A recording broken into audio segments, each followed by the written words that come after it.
Hot off the heels of the online exclusive version of the 14th Doctor's Sonic Screwdriver and the standard edition, which you can now order from places like Forbidden Planet, the next wave of B&M sets has been revealed. As usual, the sets were leaked in advance somewhat, with the names of all the sets revealed by a B&M employee, and other photos doing the rounds, little hints and teasers of various figures contained within. And if the original leak is anything to go by, then we will be getting sets inspired by the Deadly Assassin, Remembrance of the Daleks, and then a kind of Bronze Dalek and Dalek set in November.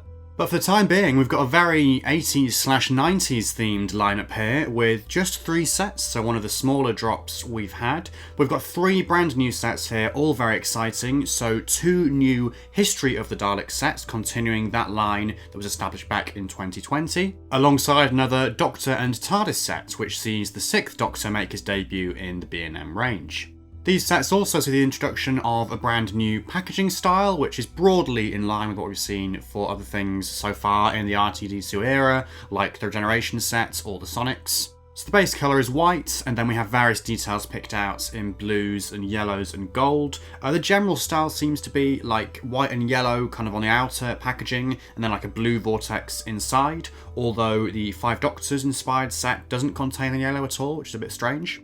Another nice feature is the return of the box art detailing which Doctor's era each of the sets comes from. This information was previously included on the Diamond Classic style packaging around the time of the 50th, and then originally of course on the Classic Series figure merchandise in RTD1. But that aside, let's take a look at the sets themselves, starting off with History of the Daleks set 13, inspired by the 5 Doctors.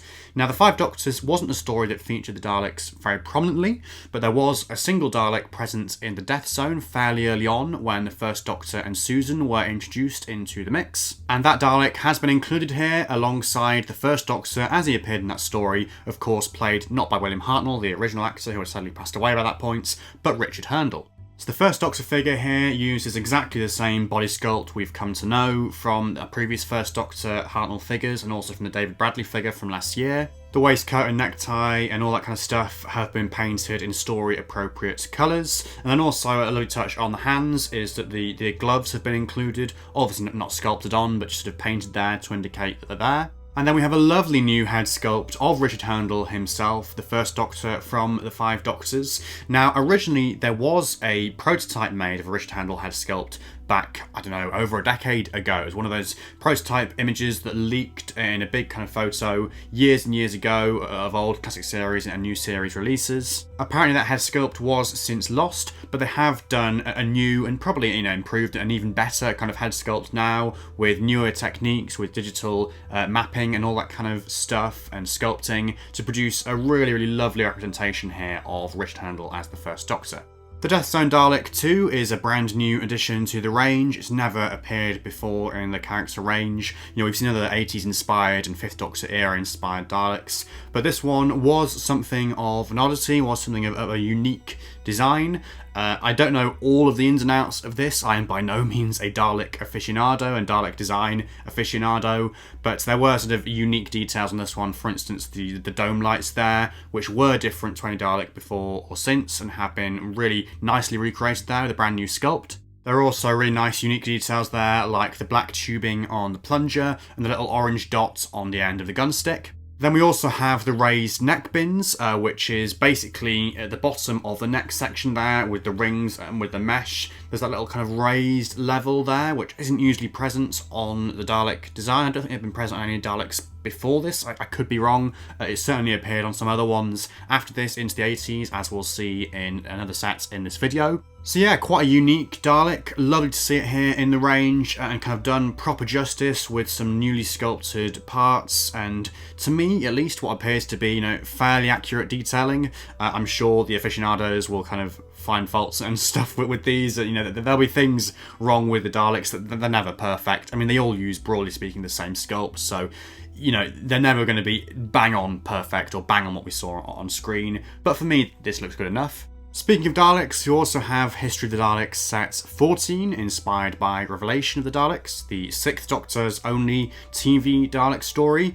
The previous set then was set 13 in the range, so it remains to be seen whether they're going to do a Resurrection of the Daleks set as well. That's not kind of been remarked upon really, not quite sure what's going on there. But once again, these two Daleks look pretty nice to me, but pretty good. I mean, once again, they're not completely accurate to what we saw on screen because, back then the proportions and everything of the Dalek props were like completely different to the original 60s and 70s ones. But they have kind of made some adjustments here compared to previous releases. So, most notably, once again, including that raised neck bin section, which, yeah, looks a bit peculiar, but is kind of more accurate to how they appeared on TV. So that's nice to see, particularly with History of the Daleks being a range which is aimed, at collectors and which is striving to represent these Daleks in the most accurate light possible. We've also just got generally updated paint apps, so for instance on the kind of gold sections they've used the more metallic-y kind of finish gold that they've used on other releases, a silvery and a shiny metallic finish that we've seen on things like the 60s Daleks and the 70s Daleks, which is really nice to see. They also have revised midsection slats, chunkier slats on the midsection there, and a different eye stalk as well, I believe a brand new sculpt there. To my eye, the oval on the midsection also looks a bit more pronounced than it was on the previous Revelation of the Daleks releases, but I could just be seeing things. So that's the Revelation of the Daleks set. Not too much to say there. I mean, it's basically two identical or near identical Daleks, and obviously we have seen them in the range before, but it's lovely to see kind of new, revised, updated versions of those designs, which are more faithful to how they appeared on TV. And then finally, we have the 6th Doctor joining the B&M range after many, many years of never appearing in any of the sets released so far. And we also have finally a 6th Doctor and TARDIS set after so many years of sets inspired by the 1st and 2nd and 3rd and 4th and 5th Doctors, and even the 7th as well, back in the original Classic Series range. So yeah, every other Classic Series Doctor, apart from the 8th Doctor, now has their own Doctor and TARDIS set, which is really, really lovely to see. So this set is very clearly inspired by the Doctor Who stage play, The Ultimate Adventure, which took place in the 1990s and featured Colin Baker as the Doctor, at least for some of the run. John Pertwee also starred as the Doctor for some of the run too. The coat that Colin Baker wore in the role was pretty different to the one we saw on screen. I mean, obviously still the same general idea with a kind of patchwork, multicoloured affair, but with a different colour scheme and different patterning, and that has been lovingly recreated here. It's a very different look for the 6th Doctor, with a much more kind of purple coloured coat. Like I say, obviously still with bits and pieces of kind of patchwork designs and patterns there, but a sort of slightly more kind of stripped back look for this Doctor, I mean, relatively speaking. It has been mentioned in the past that to recreate the 6th Doctor's full TV costume, as we've seen in previous releases, would just not be viable for the B&M range because it's a budget range and there's so many different colours and bits of decoration on that original coat that it would just cost far too much to do in the B&M range. So it's really nice to see that character have found a way round that by kind of doing this alternative design, this alternative coat, and it is just a really striking design in its own right. It's a really kind of curveball release really for the Doctor Who range, like stuff we've seen in the past, like the Big Finish figures or the comic book inspired figures, whereas something that wasn't actually seen on TV but in the expanded universe. Obviously, at the time the stage play's release, Colin Baker was that little bit older and did look slightly different, and his hair was slightly different as well, and that hasn't been reflected completely accurately here because we have just got the original 6th Doctor head sculpt rather than a new one. It would have been nice to have a brand new 6th Doctor head sculpt for this. We've had so many 4th Doctor head sculpts over the years in the range, would it really have been such a stretch? I don't know, maybe it would. It's not the end of the world, by any means, either way.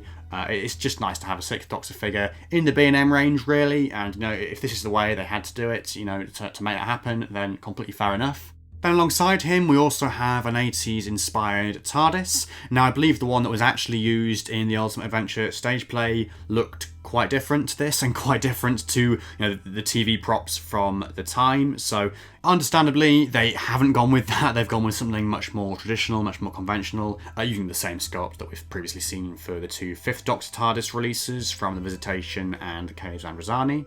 Broadly speaking, it does look fairly similar to those previous releases to my eye. I mean, it is a little bit more colourful, a little bit more vibrant, I suppose, to match the Sixth Doctor's personality and his costume as well, with kind of colour-tinged windows there, kind of orange-tinged windows, and slightly more vibrant signage and just general colouring, but also a fair degree of weathering as well to kind of reflect the prop's age and the fact that I suppose it was being kind of wheeled out night after night for this stage play. I think the Sixth Doctor figure here is definitely the highlight. I mean, the TARDIS is nice to have, and it's nice to have him packaged with his own TARDIS, you know, for once, you know, finally in the range. It's something we've never seen before. And I suppose, you know, with the Sixth Doctor's TARDIS, with the Sixth Doctor's TARDIS sets, you are slightly limited in what you can do with that because, you know, on TV, the prop wasn't that different to the one used by the Fifth Doctor, or at least I believe it wasn't. But the Sixth Doctor for sure is a really, really nice figure, a really striking addition to the range. Lovely to have something a little bit different. So those are the 3 sets from the brand new Doctor Who B&M figure wave. We have a TARDIS, we have a few Daleks, and then 2 Doctors, both inspired by slightly alternative, slightly different looks or kind of incarnations or versions of the Doctors in question. As I said before, quite an 80s/90s inspired lineup as well, which is lovely to see because, you know, it's an area of the show that doesn't always receive that much love, you know, both in terms of the TV episodes and also the merchandise as well. All 3 sets are due in B&M stores in September, though whether that will actually happen or not remains to be seen because notoriously there are always delays with these things. And the 2 history sets will cost $24.99, while the TARDIS sets will cost $34.99. What are your thoughts on these sets? Are you pleased with them? Are you disappointed? Were you expecting something different? Whatever the case, please make your thoughts known in the comments section below. Please like this video if you have enjoyed it, and subscribe to the channel for more updates like this in the future. But otherwise, until the next one, thank you so much for watching, and goodbye for now.